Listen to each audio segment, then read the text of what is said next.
మనతో పాటు బీఆర్ఎస్ నాయకులు రాకేష్ ఉన్నాను. ఒకసారి మాట్లాడదాం. తెలంగాణ ఫార్మేషన్ డే సందర్భంగా తెలంగాణ భవన్లో ఏదైతే ఏర్పాట్లు అయితే భారీ చేశారు. సో ఎట్లా చూస్తారన్న తెలంగాణ సంబంధించి జూన్ 2 ఫార్మేషన్ డే 10 సంవత్సరాలు కావచ్చు, ఇప్పుడున్న కాంగ్రెస్ ప్రభుత్వం కావచ్చు, ఎట్లా ముందుకు పోతుంది?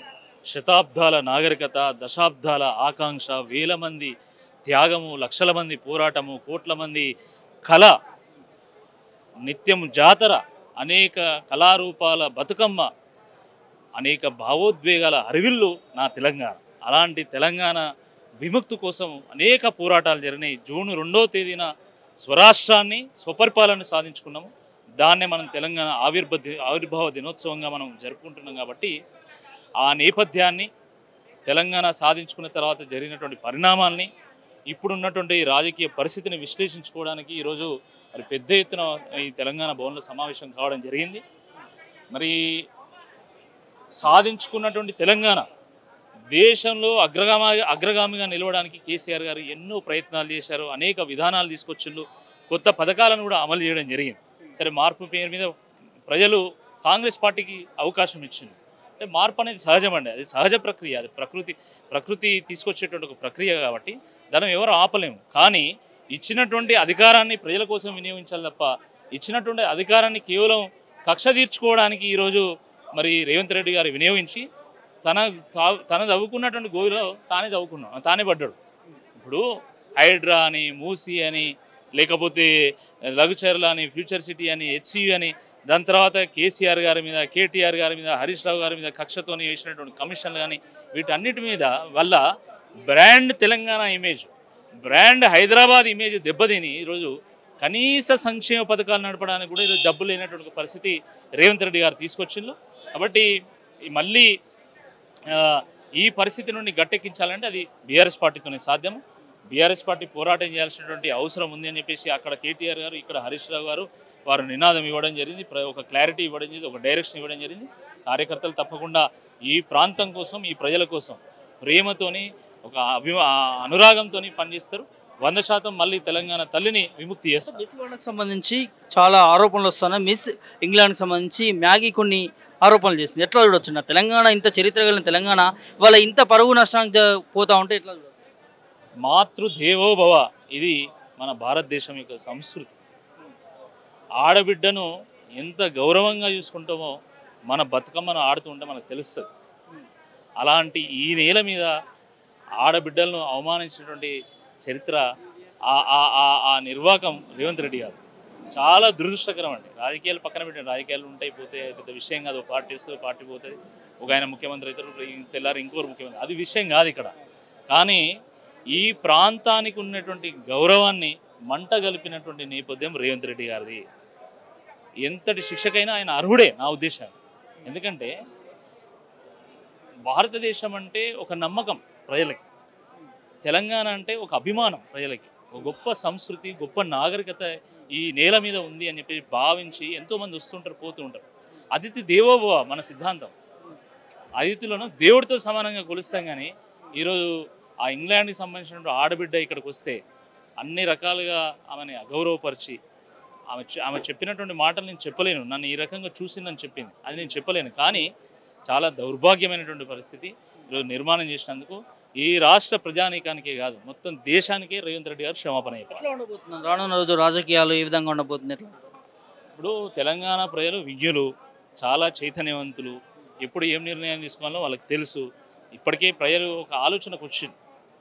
అంటే మనం ఎంతో నమ్మకంతో కాంగ్రెస్ పార్టీ కోటేస్తే ఈరోజు వాళ్ళు దొరికినంత దంచుకుంటాను అనేటువంటి అభిప్రాయంలో ఈరోజు ప్రజలు ఉన్నారు. మళ్ళీ బీఆర్ఎస్ పార్టీ శ్రీరామ రక్షాన్ని భావిస్తున్నారు. హైడ్రా వస్తే ఎవరు పోరాటం చేసారు, మూసీ వస్తే ఎవరు పోరాటం చేసారు, లఘుచర్ల, ఫ్యూచర్ సిటీ, హెచ్సియు, గురుకులాలు, ఇప్పుడు బంకచర్ల, ఇట్లా ఏ వచ్చినా కూడా దానికి పోరాటం చేసేది బీఆర్ఎస్ పార్టీ శ్రీరామ రక్ష. కాబట్టి మళ్ళీ బీఆర్ఎస్ పార్టీ వెంట మనం నడవాలనేటువంటి ఆలోచనకు ఈరోజు ప్రజలు వచ్చింది. కాబట్టి రాజకీయాలు మొత్తము 180 డిగ్రీస్ తీసుకుంటాయి తెలంగాణలో, గుర్తుపెట్టుకోండి. 180 డిగ్రీస్తో రాజకీయాలు నడిస్తే ఇప్పటికే మీరు చూస్తున్న తెలంగాణ భవనం ఈరోజు జనతా గ్యారేజ్ అయిపోయింది. ఎవరికి ఏ ఆపద వచ్చినా విద్యార్థులు, నిరుద్యోగులు, రైతు కూలీలు, కార్మికులు ఎవరు వాళ్ళకి ఇబ్బంది కలిగినా కూడా వాళ్ళు ఇక్కడికి వస్తున్నారు. దాని తగ్గట్టుగానే బీఆర్ఎస్ పార్టీ కూడా వాళ్ళకు మాట సాయం చేస్తుంది, వాళ్ళకు న్యాయపరంగా సలహాలు ఇస్తున్నది, న్యాయపరంగా సహాయం చేస్తున్నది. తప్పకుండా వీళ్ళందరినీ కలుపుకొని సకల జనులను కలుపుకొని మళ్ళీ మన పాత తెలంగాణని తీసుకొచ్చి ఒక సంబరంలాగా చేసుకునేటువంటి రోజును తీసుకొచ్చేది బీఆర్ఎస్ పార్టీ. 100% ప్రజలకు కూడా ఆ నమ్మకం ఉంది. రాజకీయాలు కూడా ఆ రకంగా నడుస్తాయి. ఇప్పటికే కేసీఆర్ గారు మరి వారు ఎల్కతుర్తిలో సభ పెట్టి ఒక భరోసానిచ్చారు. ఈరోజు డల్లాస్ కేంద్రంగా కానీ ఇటు హైదరాబాద్ కేంద్రంగా కానీ అటు కేటీఆర్ గారు ఇటు హరీష్ రావు గారు కూడా ప్రజల్లో ఒక ధైర్యాన్ని నింపేటువంటి ఒక ప్రయత్నం చేశారు. మీరు చూస్తున్నారు, కేటీఆర్ గారు మంత్రి కాదు, కేటీఆర్ గారు ప్రభుత్వ ప్రతినిధి కాదు, కానీ అయినా కూడా వారు ఖండాంతరాలు దాటినా కూడా ఎక్కడ తెలంగాణ బిడ్డలు ఉన్నా నా బిడ్డలే, తెలంగాణ ఆ బిడ్డలకు భరోసానిచ్చేది, వాళ్ళకు బాధ్యతగా పనిచేసేది బీఆర్ఎస్ పార్టీ అని వాళ్ళు రుజువు చేసింది. ఈరోజు చూసిన లేదా మీరు? అక్కడ విద్యార్థులకు ఇబ్బంది అవుతున్నది. ఆ విద్యార్థులకు కావాల్సిన అమెరికాలో ఉండేటువంటి విద్యార్థులు, తెలుగు విద్యార్థులకు ఏ ఇబ్బంది వచ్చినా కూడా మేము న్యాయపరమైనటువంటి మేము సహాయం చేస్తామని చెప్పి సహకారం చేస్తామని వారు చెప్పినటువంటి మాట నిజంగా ఒక స్ఫూర్తిదాయకం. ఎందుకంటే ఖండాంతరాలు పోయిన తర్వాత మాకేం సంబంధం అని అందరూ భావిస్తారు, ఎవరు తీసుకోలేదు. కానీ వారు మేము ప్రతిపక్షంలో ఉన్నా కూడా మేము మీకు బాసటగా నిలుస్తామని చెప్పినటువంటి మాట నిజంగా చాలా స్ఫూర్తిదాయకము. మనం చూస్తున్నాం. అంటే ఈరోజు ముఖ్యమంత్రిగా ఉన్నటువంటి వాళ్ళు రాష్ట్రంలో ముఖ్యమంత్రి కానీ దేశంలో ప్రతిపక్షం కాబట్టి బయటికి వెళ్ళి దేశం మీద ఇష్టం వచ్చినట్టు అవాకులు చెవాకులు పేలుతున్నారు. కానీ ఆయన ప్రతిపక్షంలో ఉండి కూడా ఆయన ఇంగ్లాండ్ వెళ్ళినా లేదా అమెరికా వెళ్ళినా ఈరోజు మా రాష్ట్రంలో పెట్టుబడులు పెట్టండి, మా యువతకు ఉపాధి కల్పించండి, తెలంగాణ పెట్టుబడులకు ఒక స్వర్గధామం అని చెప్పి వారు చేస్తున్నటువంటి ప్రకటన నిజంగా అది ఒక మార్గదర్శకం, ఒక స్ఫూర్తిదాయకము. ఈ స్ఫూర్తిని అందుకోనైనా ఈ తెలంగాణ ఆవిర్భావ దినోత్సవం రోజైనా రేవంత్ రెడ్డి గారు కళ్ళు తెరవాలా, ఈ ప్రాంతం కోసం పనిచేయాలా. నువ్వు తెలంగాణ ఉద్యమంలో పాల్గొనలే, ఇట్ ఈజ్ ఓకే. నువ్వు తెలంగాణ వాదులకు రైఫిల్ ఎదురొడ్డి పోరాటం చేసినావు, వాళ్ళ మీద రాళ్ళు ఇసిరేయించే ప్రయత్నం చేసినావు, దట్ ఈజ్ ఓకే. బట్ ఈరోజు ముఖ్యమంత్రిగా ఎన్నికన్న తర్వాతనైనా ఈ నేపథ్యంలో అయినా కేసీఆర్ గారిని చూసైనా కేటీఆర్ గారిని చూసైనా కళ్ళు తెరిచి ఈరోజు ఈ తెలంగాణ ప్రాంతానికి ప్రజలకు పునరంకితం అయితే నిన్ను తెలంగాణ ప్రాంతము ఈ ప్రజలు క్షమిస్తారు. అంతపాటు బీఆర్ఎస్ నాయకులు దూదిమెట్ల బాలరాజు ఉన్నారు, ఒకసారి మాట్లాడడం. ఎట్లా చూస్తారన్నా మిస్ వరల్డ్కి సంబంధించి, మిస్ ఇంగ్లాండ్ సంబంధించి చేసిన కామెంట్స్ ఆరోపణలు ఎట్లా? అందాల పోటీలతోటి తెలంగాణ పరువును బజార్న పడేసిన రేవంత్ రెడ్డి సర్కార్. ఇవాళ రేవంత్ రెడ్డి గారు మెగా కృష్ణారెడ్డిని తరిమి కొట్టాలి, మెగా కృష్ణారెడ్డి ఏం సంబంధం, ఆంధ్ర కాంట్రాక్ట్తో ఏం సంబంధం అన్నాడు కదా. ఇవాళ మిస్ యూనివర్సిటీ పోటీలకు మెగా కృష్ణారెడ్డి భార్యకి ఏం సంబంధమే, అడుగుతున్న సుధారెడ్డికి ఏం సంబంధం అంటున్నా నేను. ఇవాళ 100% ఆ రోజేమో కేసీఆర్ గవర్నమెంట్ ఉన్నప్పుడేమో ఒక రకంగా మాట్లాడినావు, ఇవాళ అదే మెగా కృష్ణారెడ్డి భార్యను తీసుకొచ్చావు అందాల పోటీలలో తిప్పుతా ఉన్నావు. ఆమె ఏదో అంబాసిడర్ కమిటీకి ఏదో చైర్మన్ ఏదో చేసినట్టు కొడతా ఉంది నాకు ఇవాళ. కాబట్టి ఇంకోవైపు ఇది జరుగుతూ ఉంది. అందాల పోటీల పేరుతోటి ఆ మిస్ ఇంగ్లాండ్ సంబంధించినటువంటి మహిళను ఇబ్బంది పెట్టిన సందర్భం కనపడతా ఉంది. ఇవాళ రేవంత్ రెడ్డి సిద్ధతుంటే ఆ అందాల పోటీలలో పాల్గొన్నటువంటి ఆ కాంటెస్ట్ మీద ఎవరు ఏమి ఇబ్బంది పెట్టారో వాళ్ళని సస్పెండ్ చేయండి. ఫస్ట్ మీరు 2-3 పేర్లు బయటకు వస్తూ ఉన్నాయి. ఆ పేర్లు సంబంధించి మీ ఐఏఎస్ ఆఫీసర్ ఉందని చెప్పేసి ఒక ప్రజాపతిని ఉందని చెప్పేసి ఒక కార్పొరేషన్ చైర్మన్ అని చెప్పి పేర్లు వస్తూ ఉన్నాయి. వాళ్ళు సస్పెండ్ చేయమని చెప్పేసి రేవంత్ రెడ్డి గారిని డిమాండ్ చేస్తూ ఉన్నా. అదే క్రమంలో అయ్యా అందాల పోటీల నిర్వహణకు మేము వ్యతిరేకం కాదు, కానీ అందాల పోటీలు నిర్వహిస్తూనే తెలంగాణ సమాజంలో రైతాంగం సంబంధించిన ఒడ్లు ఇవాళ తడిసిపోతూ ఉన్నవి, మొలకెత్తా ఉన్నవి, ఆ ధాన్యం తరుగు తీస్తూ ఉన్నారు, మ్యాచర్ పేరుతో రైతులు ఇబ్బంది పెడతా ఉన్నారు. వాళ్ళకు అదేవిధంగా దిగుబడి పెరిగిందని నువ్వే అంటా ఉన్నావు. వాళ్ళ సమస్య కనీస మద్దతు ధర ఇవ్వని పరిస్థితి ఉన్నది, బోనస్ ఇవ్వని పరిస్థితి ఉన్నది. కాబట్టి ధాన్యపు రాసులను కూడా పట్టించుకో. అందాల రాసుల గురించి పట్టించుకుంటాం సంతోషమే, కానీ ధాన్యపు రాసుల గురించి పట్టించుకొని చెప్తా ఉన్నాను. నేను చెప్పిన మాట కాదు బ్రదర్, ఇది దూదిమెట్ట బాలయ్య యాదవ్గా భారత రాష్ట్రం చెప్తలే. నీ యొక్క అలయన్స్ ఆ పార్టీగా ఉన్నటువంటి సిపిఐ నారాయణ కాంగ్రెస్ పార్టీ నాయకులట ఈ అందాల పోటీలతోటి ఈ అందాల తారల వద్ద కురుకుతూరు అని చెప్పేసి మాట్లాడుతూ ఉన్నాడు ఆయన. నేను అన్నమాట కాదు, ఇది నారాయణ గారు అన్నమాట అని చెప్తా ఉన్నా. రేవంత్ రెడ్డి గారు ఏదైనా నీ అలయన్స్ పార్టీ సిపిఐ నారాయణ సూచనను పాటించమని చెప్తా ఉన్నాను. ఆ అందాల పోటీలతో కులుకుతున్న నాయకులు ఎవరో కూడా బయట పెట్టమంటున్నాను. ఆ నాయకుల్ని ఒకవేళ తేలితే ఆ వీడియోని బయటపెట్టు, వాళ్ళు సస్పెండ్ చేయని డిమాండ్ చేస్తూ ఉన్నాను. కాబట్టి ఇవాళ ధాన్యాన్ని పట్టించుకో, రైతాంగాన్ని పట్టించుకో, తెలంగాణ పట్టించుకో. అదే క్రమంలో నువ్వు ఏదైతే ఇవాళ తెలంగాణ ప్రాంతంలో జరుగుతున్నటువంటి ఏదైతే ఈ ఫార్మేషన్ డే సందర్భంగా ఇవాళ అనేక రకాలుగా తెలంగాణ సంబంధించి ఇంత గొప్పగా ఈ 10 సంవత్సరాలు పూర్తి చేసుకొని 11 సంవత్సరాలు అడుగుపెడుతున్న సందర్భంలో ఇవాళ తలసరి ఆదాయంలో కేసీఆర్ గారి నాయకత్వంలో ఎట్లా డెవలప్ అయినాం, జిఎస్డిపి ఏ విధంగా డెవలప్ అయిపోయినాం, ఇవాళ పారిశ్రామికంగా ఏ విధంగా డెవలప్ అయిపోయినాం, విద్యాపరంగా ఏ విధంగా డెవలప్ అయిపోయినాం, ఉద్యోగపరంగా ఏ విధంగా డెవలప్ అయిపోయినాం, రియల్ ఎస్టేట్ పరంగా ఏ విధంగా డెవలప్ అయిపోయినాం, ఈ విధంగా అన్ని రకాలుగా అంటే అన్ని రంగాలను కేసీఆర్ గారు డెవలప్ చేస్తే ఇలా అన్ని రంగాలను కుదేలు చేస్తూ ఇవాళ రియల్ ఎస్టేట్ రంగం ఆదాయం తగ్గిపోయాయి, అదేవిధంగా ఇన్కమ్ ట్యాక్స్ మొత్తం కూడా తగ్గిపోయాయి, అదేవిధంగా సొంత పనుల రాబడి తగ్గిపోయాయి, ఇవాళ ట్రాన్స్పోర్ట్ ఆదాయం తగ్గిపోయాయి. ఇక పెరిగిందల్లా ఒకే ఆదాయం అన్నట్టుగా గతంలో తాగుబోతుల రాష్ట్రాన్ని చేస్తుండే కేసీఆర్ విమర్శించిన రేవంత్ రెడ్డి ఇవాళ ఓన్లీ ఎక్సైజ్ ఆదాయం మాత్రమే పెరుగుతుంది. అన్ని ఆదాయాలు తగ్గినాయి బ్రదర్, ఇవాళ అన్ని ఆదాయాలు తగ్గినాయి, ఒకటే ఆదాయం పెరిగింది ఎక్సైజ్ ఆదాయం మాత్రమే. మరి ఎవరు తాగుబోతుల రాష్ట్రం చేస్తుండే రేవంత్ రెడ్డి? నువ్వు కాదా తాగుబోతుల రాష్ట్రం చేస్తుంది రేవంత్ రెడ్డి? మాటలేమో శిలక పలుకు లెక్క పలికినావు ఆ రోజు, చేతులేమో ఇవాళ దుర్మార్గం చేతలు చేస్తా ఉన్నావు. ఇవాళ నువ్వు అన్నావుగా కేసీఆర్ని సెక్రటరీకి రాడన్నావు కదా రేవంత్ రెడ్డి, ఎన్నిసార్లు వచ్చినావు రేవంత్ రెడ్డి నువ్వు సెక్రటరీకి? ఇవాళ నువ్వు జూబ్లీ హిల్స్ ప్యాలెస్లో సమీక్షలు పెడతా ఉన్నావు, నువ్వు కనీసం సెక్రటరీకి ముఖం చూస్తలేవు. నువ్వు అన్నావు కదా కేసీఆర్కి వాస్తు ఎక్కువ అన్నావు కదా, నీకు వాస్తు లేదా? గేట్లు మార్పిస్తుంది నువ్వే కదా, ముందు గేట్లు నువ్వే మార్చినావు కదా నాయన. ఇవాళ ఏమంటారు కదా, పచ్చకామల్లో వచ్చినోనికి లోకమంతా పచ్చగా ఉన్నట్టు ఈయనే దొంగ పక్కోని దొంగ అంటాడు, ఈయనకే వాస్తు ఉంటుంది ఇంకోని వాస్తు అంటాడు, ఈయనే సెక్రటరీకి రాడు పక్కోని సెక్రటరీ రాస్తని చెప్తాడు. ఈ విధంగా రేవంత్ రెడ్డి గారి మాటలు నీటి మీద రాతలేని నీటి మూటలేని 100% రేవంత్ రెడ్డి గారు చేస్తున్నటువంటి ఈ అప్రజాస్వామిక విధానాల మీద ఇవాళ ఫార్మేషన్ డే సందర్భంగా డెఫినెట్గా భవిష్యత్తులో కొట్లాడతాం. ఇవాళ హైడ్రా బాధితులను హక్కును చేర్చుకుంది భారత రాష్ట్ర సమితి, అదేవిధంగా ఏదైతే లగిచర్ల బాధితులను హక్కును చేర్చుకుంది భారత రాష్ట్ర సమితి. కృష్ణా జలాలపైన అన్యాయం జరుగుతూ ఉంటే గర్జించింది కేసీఆర్ గారి నాయకత్వం గులాబీ జెండా నల్లగొండ జిల్లాలో సభ పెట్టి. అదేవిధంగా ఇవాళ ముసలమ్మలు ఇబ్బంది పడ్డా, రైతులు ఇబ్బంది పడ్డా, మహిళలు ఇబ్బంది పడ్డా, సబ్బండ వర్గాలు ఎవరు ఇబ్బంది పడ్డా వాళ్ళ హక్కును చేసుకుంది భారత రాష్ట్ర సమితి. ఇవాళ ఏదో సోషల్ మీడియాలో పేపర్లలో మా కేటీఆర్ గారు ఏం కొట్లాడలేదు అని మాట్లాడుతున్నారు కదా. అయ్యా ఇవాళ అన్ని వర్గాల ప్రజలకు ఎవరు పోయారయ్యా ముషిరాబాద్లో ఆ రోజు హైడ్రా బాధితులకు మీరు హైడ్రా బాధితుల హైడ్రా పేరుతోటి పేదోళ్ళు ఇల్లు కూలగొడతామంటే ఖబర్దార్ అని చెప్పేసి భరోసా ఇచ్చిన నాయకుడు ఎవరు? కేటీఆర్ కాదని అడుగుతా ఉన్నాను. లగిచర్లో గిరిజన రైతులు భూమి గుంజుకుంటా ఉంటే భరోసా ఇచ్చిన నాయకుడు ఎవరు? కేటీఆర్ కాదని అడుగుతా ఉన్నాను. ఇలా చాలా విధాలుగా మాట్లాడుతున్నటువంటి నాయకత్వానికి నేను కూడా చెప్తా ఉన్నాను. డెఫినెట్గా రేవంత్ రెడ్డి గారి సర్కారు పైన ఇవాళ డెఫినెట్గా ఇవాళ కేటీఆర్ గారి నాయకత్వంలో, మా పార్టీ వర్కింగ్ ప్రెసిడెంట్ కేటీఆర్ గారి నాయకత్వంలో, మా అధినేత కేసీఆర్ గారి మార్గదర్శకంలో ఇవాళ అన్ని రకాలుగా పోరాడుతుంది. కాబట్టి ఇవాళ అధికారంలోకి రాదని, బీఆర్ఎస్ పార్టీ కాలగర్భంలో కలిసిపోతుందని, గులాబీ జెండా ఆచూకే ఉండదని మాట్లాడిన వాళ్లకు మళ్ళా గులాబీ జెండనే ఈ తెలంగాణకు దిక్కు అని చెప్పినటువంటి దిక్కు అనే విధంగా ఇవాళ ప్రజలు చర్చించుకున్న సందర్భం కనపడతా ఉందంటే కేసీఆర్ మార్గదర్శకం, మా పార్టీ వర్కింగ్ ప్రెసిడెంట్ కేటీఆర్ గారి యొక్క పోరాట తత్వం తెలియజేస్తా ఉన్నాను. ఇలా అన్న కేటీఆర్ గారు చెప్పారు, ఏమని చెప్పారు? లగిచర్ల గిరిజన రైతుల భూముల కోసం నన్ను అరెస్ట్ చేస్తానంటే చేయి దమ్ముంటే అని చెప్పేసి మాట్లాడిన నాయకుడు కేటీఆర్ అని చెప్పేసి గర్వంగా చెప్పగలుగుతాం. డెఫినెట్గా భవిష్యత్తులో కేటీఆర్ గారి నాయకత్వంలో, కేసీఆర్ మార్గదర్శకంలో మళ్ళీ గులాబీ జెండా తెలంగాణలో ఎగరబోతా ఉంది. డెఫినెట్గా ప్రజా పోరాటాలు ఏదైతే ఉన్నాయో ఇలా రైతాంగం సమస్యలపైన, మహిళల సమస్యలపైన, విద్యార్థుల సమస్యలపైన, యువకుల సమస్యలపైన కాంగ్రెస్ పార్టీ ఇచ్చిన 6 గ్యారంటీల పేరుతోటి దగా చేసిందో ఆ దగా కాంగ్రెస్ ప్రభుత్వం పైన మా పార్టీ వర్కింగ్ ప్రెసిడెంట్ కేటీఆర్ గారి సూచన మేరకు డెఫినెట్గా పోరాడతాం.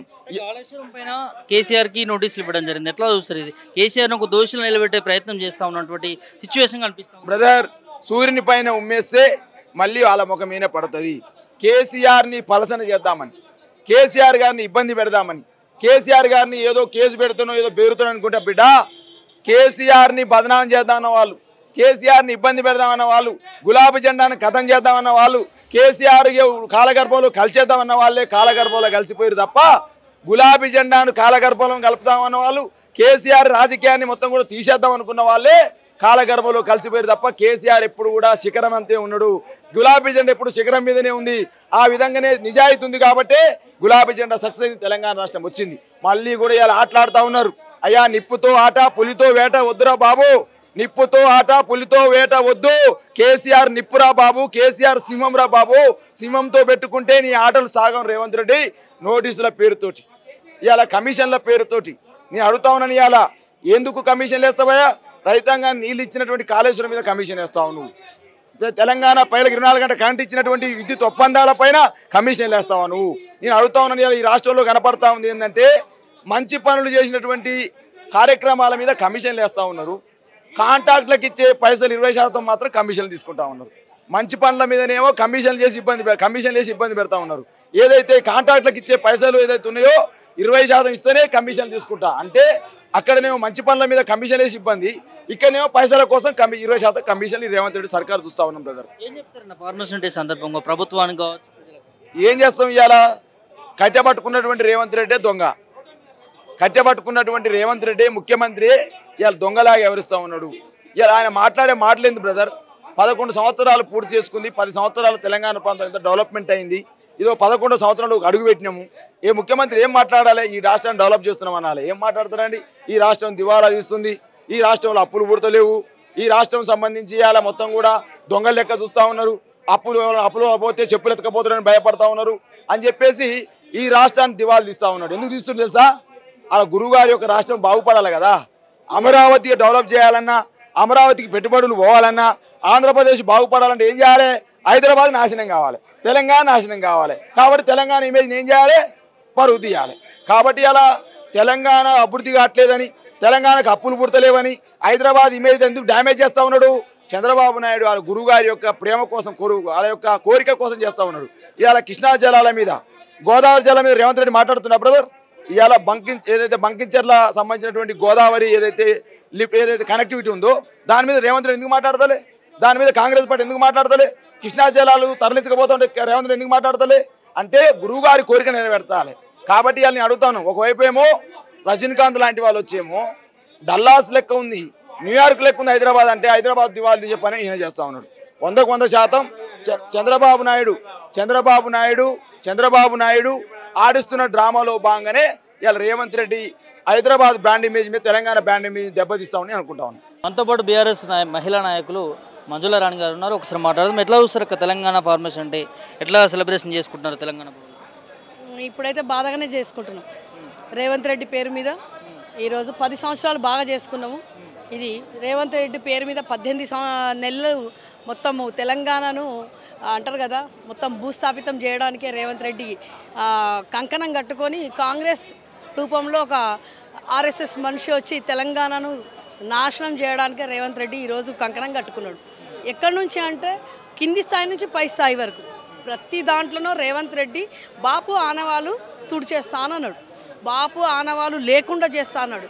ఈరోజు సుందరి మనల్ని తీసుకొచ్చి ప్రతిదీ మన బాపు అంటారు కదా, ఎక్కడెక్కడైతే బాపు పెట్టిన ఉన్నాయో కట్టినరో అవన్నిటిని బాపు కేసీఆర్ చేసింది చూపియకనే చూపించిండు రేవంత్ రెడ్డి. అట్లాంటి మూర్ఖుడు ఆ మూర్ఖుడు గురించి మాట్లాడడానికి కూడా కొంచెం బాధతోనే మాట్లాడుతున్నామా. ఈరోజు 4,30,00,000 మంది తెలంగాణ ప్రజలు బాపుని ఎందుకు వదులుకున్నామా, మాకు శని వచ్చి ఏడనా అంటారు కదా, ఇంకా 2 ఏళ్ళు 3 ఏళ్ళు ఈ శని ఎట్లా పోతుందా? 2 ఏళ్ళు అయితే చూడక 18 నెలలు అయిపోయింది. కాబట్టి ఈ శని అనేది తెలంగాణకు పట్టింది, ఒక్కరికి పట్టిన శని కాదు, మొత్తం తెలంగాణ ప్రజలకు, తెలంగాణకు మొత్తము తెలంగాణ శని పట్టింది. ఎట్లా వదిలిపెట్టుకోవాలని ప్రజలు బాధపడుతున్నారు. ప్రతిదీ బాపు కేసీఆర్ది ఏదైతే పథకం ఉందో అవన్నీ బొందబెట్టిండు, వాడిచ్చిన హామీలు కూడా బొందబెట్టిండు. కాలి కళ్ళబుల్లి మాటలు చెప్తుంటూ టైంపాస్ చేస్తున్నాడు. ఈ అంటారు కదా అవకాలి వానలు వచ్చి రైతులు రక్తము కన్నీళ్ళు లేవు, ఇప్పుడు రైతులకు రక్తం కాలుతున్నాయి. వాళ్ళ పండించిన పంటను కూడా తీసుకోకుండా నెల రోజుల నుంచి ఎండలో బాణ అనకుండా వాళ్ళు కొట్టుకపోయింది వరద. ఇది వాళ్ళకి ఎట్లా ఎవరిస్తారు? నష్టపరిహారం ఎవరిస్తారు? రైతు బంధు లేదు, రైతు బీమా లేదు. అసలు తెలంగాణ ఆవిర్భావన దినోత్సవం రోజు ఒక పండుగలా చేసుకుంటుండే తెలంగాణ ప్రజలు. ఈరోజు మీరు పోయి అంటారు కదా వీధులలో పోయి తెలంగాణ హైదరాబాదులనే పోయి చూడండి అమ్మ ఎట్లా ఉంది. అసలు తెలంగాణ ఆవిర్భావన దినోత్సవం లాగా లేదు. రేవంత్ రెడ్డి చచ్చిపోయినట్టున్నది. రేవంత్ రెడ్డి చచ్చిపోతే దినం ఎట్లా పెట్టుకుంటాం అట్లా ఉన్నది ఇప్పుడు. ఈరోజు ఎవడమ్మా ముఖ్యమంత్రి, ఎవడు ముఖ్యమంత్రి స్థాయికి ఉన్నాడు వాడు? అసలు వాని కుక్కని తీసుకొని అంటారు కదా గాడిది, అది కుక్క అంటే విశ్వాసం ఉంటుంది కుక్కకు పెడితే. గాడిదని తీసుకొని సింహాసనం మీద కూర్చోబెట్టినట్టున్నది. ముఖ్యమంత్రి స్థాయికి లేడు వాడు. ప్రతిదీ పిల్లల లగచర్య ఎన్నిసార్లు చెప్పినా ఈ 18 నెలల వాడు చేసిన పాపాలని చెప్పి మా పాపం చుట్టుకుంటట్టున్నది. హైడ్రా అయిపోయింది, లగచర్య అయిపోయింది, రైతులను మొత్తం గోస, ఆశా వర్కర్లను అన్ని హామీలు గుండు సున్నా పెట్టిండు. కళ్యాణ లక్ష్మి ఇస్తాడు, తులం బంగారం ఎక్కడ పోయింది? తులం బంగారం. సుందరి మనలకు చుట్టూ తిరుగుతున్నాడు, బ్రోకర్ దందా చేస్తున్నాడు రేవంత్ రెడ్డి. సిగ్గు శరం ఏమన్నా ఉంటే నేను ఆ రోజే ఉస్మానియా యూనివర్సిటీ కాడ చెప్పిన, కొన్ని ఛానళ్ళతో బ్రోకర్ దందా చేస్తుండు వీడు. అందుకనే అమెరికాలో పోయి వీడు బ్రోకర్ చేస్తున్నాడనే మేరీ ఆమె పేరు మ్యాగీ అనేట ఆమె పోయి కంప్లైంట్ పెట్టిండ్రు. ఒక్కొక్క సుందరిమని ఎంబడి ఇద్దరిని అంటారు కదా, వాళ్ళను బ్రీకరో వీడేవి అన్నదం మొత్తం వాళ్ళని కూసబెట్టిండు. బ్రోకర్ దందా చేసి ఎన్ని లక్షలు సంపాదించినావు రేవంత్ రెడ్డి, ఈరోజు ఈ మీడియా ముఖంగా అడుగుతున్నాం. ఇదే నీకు ఈ కార్ రేసి చేస్తేనేమో నీకు పడలేదు, గవర్నమెంట్కు మనకు ఆదాయం వచ్చేది పడలేదు. కానీ సుందరీమణులు ఎంబడి 250 కోట్లు ఖర్చు పెట్టిండు. మళ్ళీ 250 కోట్ల లక్షలు వచ్చినాయా, మళ్ళీ ఏమొచ్చినాయి వాళ్ళకి ఒక్కొక్కరికి 8 కోట్ల 9 కోట్ల 30 కోట్ల 30 తొలాల బంగారం ఇచ్చిండు. ఇక్కడున్న ఆడబిడ్డలకు కాళ్ళు కడిగిపించిండు. వానంత వేస్ట్ గాడు మన పెళ్ళాం మన బిడ్డలతో మన కాంగ్రెస్ వాళ్ళకి అడిగేది ఉండే. ఈరోజు మా తెలంగాణ ఆడబిడ్డల ఇమేజ్ ఏముంచిండమ్మ వాడు. వచ్చిన తర్వాత ఏ రోజు తెలంగాణ ఆడబిడ్డలకు ఏమి ఇస్తాడు? కళ్యాణ లక్ష్మి దాంట్లో 2500 ఇస్తాడు, ఇచ్చిండా? 2500 లేవు, ఏమీ లేవమ్మా. అంత గుండుసున్న తెలంగాణకు ఎప్పుడు పోతుంది శని అని చూస్తున్నాము. ఈరోజు ప్రతి ఆడపిల్ల కన్నీళ్లతోనే ఉన్నది. ఎక్కడ ఏమవుతుంది తెలంగాణలో? ఆడబిడ్డల మీద అత్యాచారాలు అవుతున్నాయి, ఆడపిల్లల మీద అంటే గురుకులాలలో కష్టాలు, వాళ్ళకి తిండి సరిగ్గా లేదు, స్కూళ్ళు లేవు, స్కూళ్ళలో పిల్లలకి మీరు ప్రతి దాంట్లో గుండు సున్నా ఫెయిల్. కాంగ్రెస్ అంటే ఇట్లుంటుంది, కాంగ్రెస్ అంటే కరువు, కాంగ్రెస్ అంటే ముంచేస్తుంది, కాంగ్రెస్ అంటే కమిషన్, కాంగ్రెస్ అంటే అన్నీ అంటారు కదా. కాంగ్రెస్ ముసుగులో రేవంత్ రెడ్డి వచ్చి ఎట్లయితే చేసిండో మళ్ళీ 500 సంవత్సరాల దాకా కాంగ్రెస్ను మర్చిపోతారు. ఇది మా బాపు కేసీఆర్ అనవాళ్ళు కాదు, కాంగ్రెస్ను బొందబెట్టడానికే వచ్చిండు రేవంత్ రెడ్డి.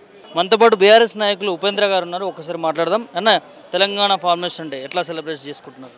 ఇక బ్రహ్మాండంగా, అంటే మేము ఉద్యమంలో ఉన్న వాళ్ళం కాబట్టి కేసీఆర్ గారి నాయకత్వంలో 14 సంవత్సరాలు పోరాటం చేసినాం. సాధించిన తెలంగాణలో మరి అనేక రంగాలలో ఆ రోజు నెంబర్ 1గా ఉన్నటువంటి తెలంగాణ రాష్ట్రం తలసరి ఆదాయంలో కావచ్చు, తలసరి విద్యుత్ వినియోగంలో కావచ్చు, పంటలు పండించే దాంట్లో కావచ్చు, అంత పెద్ద పేరు ప్రఖ్యాతులు వచ్చింది. హైదరాబాద్ నగరానికి కూడా పెద్ద ఇంటర్నేషనల్గా పేరు ప్రఖ్యాతులు వచ్చినాయి. ఐటీగా డెవలప్ చేసుకున్నాం. అనేక రకాలుగా డెవలప్ అయిన తర్వాత ఇక్కడ అధికార బదిలీ జరిగిన తర్వాత ఇప్పుడు ఏమంటున్నాడు? అప్పుల పాలైందని చెప్పి ప్రచారం చేస్తున్నాడు. అరే, ఒక ముఖ్యమంత్రి ఉన్న నువ్వు ఒక బాధ్యత గల పదవిలో ఉండి అప్పులైనాయి, మేము పోతే దొంగలాగా చూస్తున్నారు, చెప్పులు వేసుకపోయేటట్టు చూస్తున్నారని చెప్తే నీకు ఎవడప్పిస్తాడు తమ్మి? ఒక ఊర్లో ఒక మనిషి ఉంటే అతని దగ్గర ఏముందో అనేది పిడికిలు పట్టుకొని సంసారాన్ని నడుపుకోవాల్సి ఉంటుంది. మైనస్లో ఉన్నామా ప్లస్లో ఉన్నామా? నువ్వు మైనస్ అని తెలిసిన తర్వాత నీకు షావుకారు అప్పు పెట్టాడు, నీకు ఎవరికి అడిగిపోయినా ఒక 4 రూపాయలు అడిగితే బదులు ఇవ్వరు. మనం వస్తున్నామంటే వాడు పారిపోతాడు, ఎందుకంటే వీడు పైసలాడి అడుగుతాడు అని చెప్పి. అట్లనే నువ్వు ఒక రాష్ట్ర అధిపతివి, 4 కోట్ల తెలంగాణ ప్రజల భవిష్యత్తు నీ చేతిలో ఉన్నది. నువ్వు ఒక్కడివి అప్పు అని చెప్తే నువ్వు ఇలా బతుకంతా ఏం కావాలి? కాబట్టి ఇది తప్పుడు విధానాలు. అంటే తెలంగాణ పరువు ప్రతిష్టలు ఆర్థిక పరంగా తీయవద్దు అంటున్నాం మేము.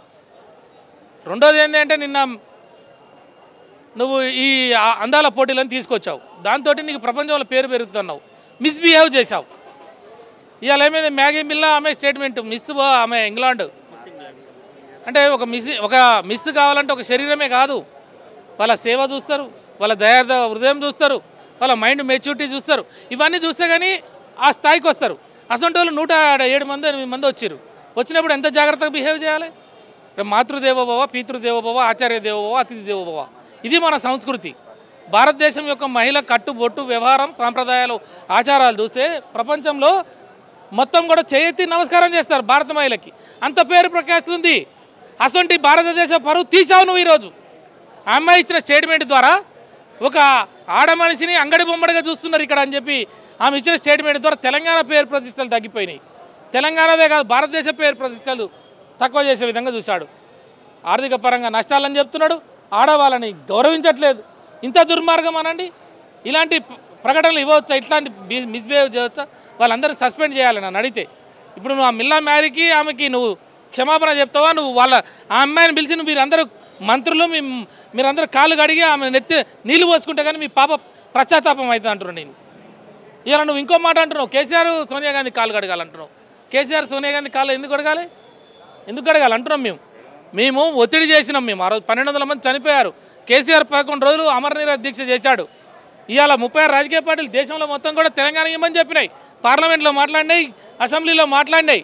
ఒక పార్లమెంటు సభ్యుడు చచ్చిపోతే ప్రపంచంలోనే నెంబర్ 1 స్థితిలో ఉన్న ప్రజాస్వామిక దేశం అని చెప్తున్న ఈ భారతదేశం యొక్క పేరు ప్రతిష్టలు తగ్గిపోతాయి, తల వంచుకోవాల్సి వస్తుంది ఇది ప్రపంచం ఉందని చెప్పి సోనియా గాంధీని అందరూ కూడా మెడలు వంచి రోజు అడిగితే 1200 మంది చచ్చిపోతే పొలిటికల్ అనివార్యతలు తెలంగాణ ఇచ్చినావు, దానికి మేము కృతజ్ఞత చేసినాం. నిజంగా మీరు కాలు గడగాల్సింది కాంగ్రెస్ పార్టీ నాయకులు, మంత్రులు. కేసీఆర్ గారు ఫామ్ హౌస్ పోయి నువ్వు బంగారు పళ్ళెంలో నువ్వు పట్టుపీత నువ్వు ఆడబెట్టి ఆయన కాలు కడిగి ఆ నీళ్ళు మీరు నెత్తిలో చల్లుకున్నా కూడా మీకు పాప ప్రాచిత్తాపం కాదు. ఎందుకంటే మీరు మంత్రులైనా ముఖ్యమంత్రులైనా ఈరోజు పదవులు వచ్చినాయన్నా, మీకు పైసలు వస్తున్నాయన్నా కేసీఆర్ గారు ఆ రోజు దీక్ష చేయటం వల్ల కేసీఆర్ చచ్చిపోతాడేమో అని చెప్పి శ్రీకాంతాచారి మంటల్లో కాలిపోయాడు. శ్రీకాంతాచారి మంటల్లో కాలిపోతే విద్యార్థులు వచ్చారు, న్యాయవాదులు వచ్చారు, ఉద్యోగస్తులు వచ్చారు, ప్రజా సంఘాలు, సబ్బండ వర్గాలు వచ్చాయి కేసీఆర్కు మద్దతుగా. అట్లా కదా తెలంగాణ ఇచ్చింది. పుణ్యానికి ఇంట్లో వండుకుంటూ ఇచ్చినాం అను. మేము పోరాడి తెచ్చుకున్న తెలంగాణ, పోరాటం చేసిన వల్ల కేసీఆర్ వల్ల తెలంగాణ వచ్చింది కాబట్టి, కేసీఆర్ వల్ల తెలంగాణ వచ్చింది కాబట్టి నువ్వు తెలంగాణకు ముఖ్యమంత్రి అయినావు, నువ్వు తెలంగాణకు ఆర్థిక మంత్రి అయినావు, నువ్వు తెలంగాణకు వ్యవసాయ మంత్రి అయినావు, నువ్వు తెలంగాణకు ఇంకో మంత్రి అయినావు. కాబట్టి కేసీఆర్ కాలు గడగాల. మీరు కాంగ్రెస్ పార్టీ నాయకులందరూ కూడా ఫామ్ హౌస్కి పోయి మీరు పొలాలలో ఆయన కాలు గడి నెత్తిన నీళ్ళు చల్లుకుంటే మీకు పాప పశ్చాత్తాపం అవుతుంది. మిల్లా మ్యాగి కాలు కడుక్కుంటే మీరు చేసిన తప్పులు పాప పశ్చాత్తాపం అవుతుంది. అంతేగాని మీరు అవాకులు చవాకులు వెళ్తాం, ఇష్టం వచ్చినట్టు చేస్తాం, తెలంగాణను లూటి చేస్తాం, ఇండ్లు కూలగొడతాం, పేదోళ్ళకి పదవులు ఇయ్యం, బీసీల పదవులు నువ్వు 200 కోట్ల రూపాయలు పెట్టి ఇలా నువ్వు ఆడ మిస్ వరల్డ్ ఏదో కంటెస్ట్ చేసినావు. మరి నా బీసీల కార్పొరేషన్ల పరిస్థితి ఏంది? ఏం మాట్లాడినావు? 6 నెలల్లో నీకు మొత్తం కూడా ఫెడరేషన్ కార్పొరేషన్లు చేస్తానని చెప్పినావు. సిగ్గు లజ్జ ఉండాలి కుర్చీలో కూర్చొని మాట్లాడడానికి. ఇలా బీసీలు మొత్తం బిచ్చగాళ్ళలా ఉండాలా? వాళ్ళ చైర్మన్లు కావద్దా? నీ పార్టీలో ఉన్న ఒక చాకలైన కార్పొరేషన్ చైర్మన్ కావద్దా? ఒక మంగళైన కార్పొరేషన్ చైర్మన్ కావద్దా? వాళ్ళకు ఎర్రబుగ్గ కార్యు, వాళ్ళకు జీతం పెట్టు, వాళ్ళకు ఆఫీస్ పెట్టు. అంటే నువ్వు అంతరే మీరందరూ పదవులలో కూర్చుంటారు, మీరు మంత్రులు అవుతారు. బీసీలు మంత్రులుగా, బీసీలు పదవులు రావద్దు, బీసీలు బాగుపడొద్దు, బీసీలు తెల్ల చెట్టు వేసుకోవద్దు. ఏది దిక్కులేదు మొక్కులేదు, దిక్కులేదు మొక్కులేదు. దానికి ఒక కమిటీ వేసినావు, అక్కడి నుంచి అక్కడ పంపినావు. మరి తర్వాత ఏమైంది? ఇలా 2/3 మెజారిటీ ఉండాలి పార్లమెంట్లో. దాని మీద నువ్వు ఏం యాక్షన్ చేస్తున్నావు? బీసీల రిజర్వేషన్ అని చెప్తే కాదు తమ్మి, చేయాలి కదా. ఇలా నోటిఫికేషన్ వేయలే, ఇలా నువ్వు లేట్ చేసినావు. ఇలా 17 నెలల కింద నా బీసీలు మొత్తం కూడా సర్పంచులు కావాలి, ఎంపీటీసీలు కావాలి, జడ్పీటీసీలు కావాలి. ఇలా 17 నెలలు వాళ్ళని కాకుండా ఆపినావు కదా. అంటే నీ వర్గం వాళ్ళు వస్తేనేమో వాళ్ళందరికీ పదవులు ఇస్తున్నావు కదా. మీ వాళ్ళు మంత్రులు అవుతారు, మీ వాళ్ళు చైర్మన్లు అవుతారు. నా బీసీలు సర్పంచులు కావద్దు, నా బీసీలు ఎంపీటీసీలు జడ్పీటీసీలు కావద్దు. ఇదే కదా నీ కుట్ర. అంటే 16-17 నెలలు వాళ్ళు ఇట్లనే ఉండాలి. అంటే నువ్వు ఒక ఎమ్మెల్యే ఉంటే ఎమ్మెల్యే వెనక తిరగాలి. వీళ్ళంతా అయ్యా దొర పటేల్ అనుకుంటే తిరగాలి. వాళ్ళు తెల్లచెట్టు వేసుకోవద్దు. అంటే ఇలా 26,000 మంది అండి 18 నెలల కింద మంత్రులు మన సర్పంచులు అయ్యేవాళ్ళు. ఇది అన్యాయమా కాదా అక్క? ఇది అడిగితే నువ్వు బీసీలకి అన్యాయం చేస్తున్నట్టు కాదా, ద్రోహం చేస్తున్నట్టు కాదా? అందుకే ఖబర్దార్ ఒళ్ళు దగ్గర పెట్టుకుంటున్నాం. ఇలా తిరుగుబాటు వస్తున్నది బీసీలలో, ఎస్సీలలో తిరుగుబాటు వస్తున్నది. ఇలా మీరు రెడ్ల రాజ్యం అని చెప్పినావు. రెడ్లు అంటే దొరలు, రెడ్లు అంటే రూలర్సు, రెడ్లు అంటే సీట్ల మీద కూర్చుంటారు, బీసీలు అంటే బిచ్చగాలు, ఏది పెడితే అది తింటారు, ఎస్సీలు అంటే బిచ్చగాలు అడుక్కొని తింటారు. వీళ్ళంతా మా వెనక తిరుగుతారు. రెడ్లే రూలర్స్ అని చెప్పినావు. పాపం ఈయన మాటలు విని ఊర్లలో ఉన్న రెడ్లు పాపం రైతాంగం సోదరులంతా కూడా మా రాజ్యం వస్తుందేమని ఆయన ట్రాప్లో పడ్డరు. ఆఖరికి కోదండ రామిరెడ్డి కూడా ఆయన ట్రాప్లో పడ్డాడు. ఇలా రెడ్ల రాజ్యం తెచ్చిర్రు. ఇలా సీట్లో కూర్చున్నాక ఏమైంది? ఇలా రైతు బంధు పోయింది, రైతు బీమా పోయింది, గిట్టుబాటు ధరలు పోయినాయి, ఒట్లు కొనేటోడు లేడు. ఇవాళ పాపం ఆ రెడ్లంతా కూడా ఏడుస్తున్నారు. అయ్యో తినే అన్నంలో మట్టి పోసుకున్నాం కదరా, కేసీఆర్ని దొరని మేము విమర్శించినాం. కేసీఆర్ రెడ్లను చూడలే, బీసీలను చూడలే, ఎస్సీలను చూడలే, అందరికి ఇచ్చిండు అవకాశాలు. ఇలా వీళ్ళు వచ్చిన తర్వాత రెడ్ల రెక్కలు ఇరిచిండు, రెడ్ల నడ్డి మీద మోకాలు పెట్టి ఇరిచి పడేసిండు. ఇలా తినే అన్నంలో మట్టి పోసుకున్నామని ఇలా రైతాంగం ఊర్లలో అందరూ బాధపడుతున్నారు. రెడ్లే ఎప్పుడు ఎలక్షన్లు వచ్చినా గ్రామ పంచాయతీ కానీ జడ్పీటీసీ కానీ మండలాలు ఏది రాని కాంగ్రెస్ పార్టీని జూజ్ చేస్తారు. నిమ్మకాయ జూజ్ చేసినట్టు చేసి మూసిలో పోయినకి సిద్ధంగా ఉన్నారు. ఇక కాంగ్రెస్ పార్టీ కథం. 30-40 ఏళ్ళు ఆ జెండా పట్టేటోడు లేడు, దాని గురించి చూసేటోడు లేడు. ఈ ఎదవాళ్ళంతా, ఈ దరిద్రులంతా, ఈ నీచులంతా ఇలా ఆడవాళ్ళతోటి మిస్బిహేవ్ చేసి చెడ్డ పేరు తెచ్చిర్రు, అప్పులైన అని చెప్పి తప్పు చేస్తున్నారు. ఇలా మేడిగడ్డ కూలిపోయింది అంటాడు వాడు. అరే మేడిగడ్డ తెలంగాణకు అన్నం పెట్టేది అది. ఇలా మేడిగడ్డని అన్నం పెడితే నీకు ప్రాణహిత చేయాల నీళ్ళన్నీ అక్కడికి పోతున్నాయి పోలవరానికి. ఆ నీళ్ళు చూసిన చంద్రబాబు నాయుడు ఇలా లేచి కూర్చుండు. మళ్ళీ బనకచర్ల పేరుతోటి నరేంద్ర మోడీ, చంద్రబాబు లేడు, లేకపోతే నరేంద్ర మోడీ లేడు కాబట్టి ఇవాళ నరేంద్ర మోడీతో డిపిఆర్ పెట్టి 80,000 కోట్ల రూపాయలకి అప్రూవల్ చేసి ఇలా నీళ్ళు మొత్తం కొట్టుకపోతున్నారు. కృష్ణా నీళ్ళు పోతిరెడ్డి పార ద్వారా పోతే బనకచర్లతోటి గోదావరి నీళ్ళు పోయినాక ఇంకేముందిరా తెలంగాణకి? మీరు ఏం బీకనికి రా కూట్లకు ఆ సీట్లో ఉండేది మీరు? తెలంగాణ సోయి బుద్ధి ఉండాలా? అన్నం తింటుర్రా? రేపు పొద్దున చంద్రబాబు నాయుడు ఇంటి ముందు ధర్నా చేరి దాన్ని ఆపండి. మీరు అపెక్స్ కమిటీ ముందు పోయి మీరు ఎందుకు ఆపట్లేదు? సుప్రీంకోర్టులో హైకోర్టులో పిటిషన్లు ఎందుకు వేయట్లేదని నేను అడుగుతున్నా. తెలంగాణ అంటే ఎడారి కావద్దనే కదా కేసీఆర్ 11 రోజులు దీక్షకు పోయింది. ఒక్క పూట మన ఇంట్లో పెంచుకునే కుక్క అన్నం తినకపోతేనే పరేషాన్ అవుతాం. ఒక చిన్న పిల్ల మన ఇంట్లో ఒక కుటుంబ సభ్యులు అన్నం తినకపోతే పరేషాన్ అవుతాం. 11 రోజులు అండి. ఆయనకేం తక్కువ? ఆయన member of parliament, deputy speaker, మంత్రులుగా చేసిండు. ఆయన కొండ మీద కోదిని తెచ్చుకోవడం కూడా ఉండగలడు. 11 రోజులు ఇంకో అన్నం నీళ్లు ముట్టకుండా ఉన్నాడంటే తెలంగాణ కేసీఆర్ సత్యనాయం లేదు తెలంగాణ రావాలన్నాడు. దేశంలో స్వతంత్రం వచ్చినాక ఏ రాజకీయ పార్టీ నాయకుడు కూడా ఆమరణ నిరాహార దీక్ష చేసిన సందర్భం లేదు. ఒక మహాత్మా గాంధీ చేసిండు, పొట్టి శ్రీరాములు చేసిండు, తర్వాత కేసీఆర్ చేసిండు. ప్రజా ప్రయోజనాల కోసం, విస్తృత ప్రయోజనాల కోసం, కోట్లాది మంది జీవితాలు బాగుపడాలని చెప్పి ప్రాణాలకు తెగబడ్డ నాయకుడు కేసీఆర్. ఆయన కాలి గోటికి సరిపోరు మీరు. ఇలా సీట్ల మీద కూర్చొని అవాకులు చవాకులు. కేసీఆర్ అప్పులు చేసినాడు, కేసీఆర్ కమిషన్లు తినడం అంటాడు. మరి ఏం బీక్తున్నావు నువ్వు? 15 నెలల మీద సీట్లో కూర్చున్నావు కదా. పోలీసు ఉంది నీ దగ్గర, ఇంటెలిజెన్స్ ఉంది నీ దగ్గర, మీడియా ఉంది. ఏం బీక్తున్నావు అని అడుగుతున్నా. అన్ని కాలక్షేపాలు చేసుకుంటూ కమిషన్ల పేరుతోటి ప్రజల ఖజానాన్ని ఖాళీ చేసుకుంటూ మీ జేబులు నింపుకుంటూ మీరు దర్జాగా ఊరేగుతారు. తెలంగాణకి నష్టమయ్యే ఏ పని చేసినా మేము ఉద్యమకారులను వదిలిపెట్టమని చెప్తున్నాం. కాంగ్రెస్ పార్టీ ఖతమైపోయింది, ఇంకా లేవదు. ఇక మీనాక్షి నటరాజన్ తిరుగుతున్నది. ప్రభుత్వం మీద ఎందుకు ఇంత వ్యతిరేకత వచ్చింది? నువ్వు తిరగాల్సింది అక్కడ కాదు, ఫామ్ హౌస్లో పోయి కేసీఆర్ తోటి గంట సేపు మాట్లాడు. నీ కాంగ్రెస్ పార్టీ ఎట్లా బాగుపడాలో చెప్తాడు. తెలంగాణ ఈ 4 సంవత్సరాలు ఎట్లా ఆగమైద్దో కూడా చెప్తాడు. నీ నిజంగా రాహుల్ గాంధీ మీద ప్రేమ మీద ఉంటే నువ్వు నిజంగా పోయి కేసీఆర్ని కలిస్తే నీకు అన్ని డైరెక్షన్ ఇస్తాడు. ఈ దద్దమ్మల చేతుల నుంచి నీ పార్టీని, ఈ దద్దమ్మల చేతుల నుంచి తెలంగాణని ఎట్లా కాపాడాలనో కేసీఆర్ చెప్తాడు. అమ్మా మీనాక్షి నటరాజన్ గారు, నువ్వన్నా వచ్చి ఒక దేవదూతలాగా వచ్చినావు నువ్వు ఆ నుంచి ఢిల్లీ నుంచి. ఈ తెలంగాణ ప్రజల కష్టాలు తీర్చు, కన్నీళ్ళు తీర్చు. పోయి నీ పార్టీని బాగు చేసుకో, తెలంగాణ ప్రజలు బాగుపడేట్టు నువ్వు ప్రయత్నం చేయమని విజ్ఞప్తి చేస్తా ఉన్నాం. జై తెలంగాణ.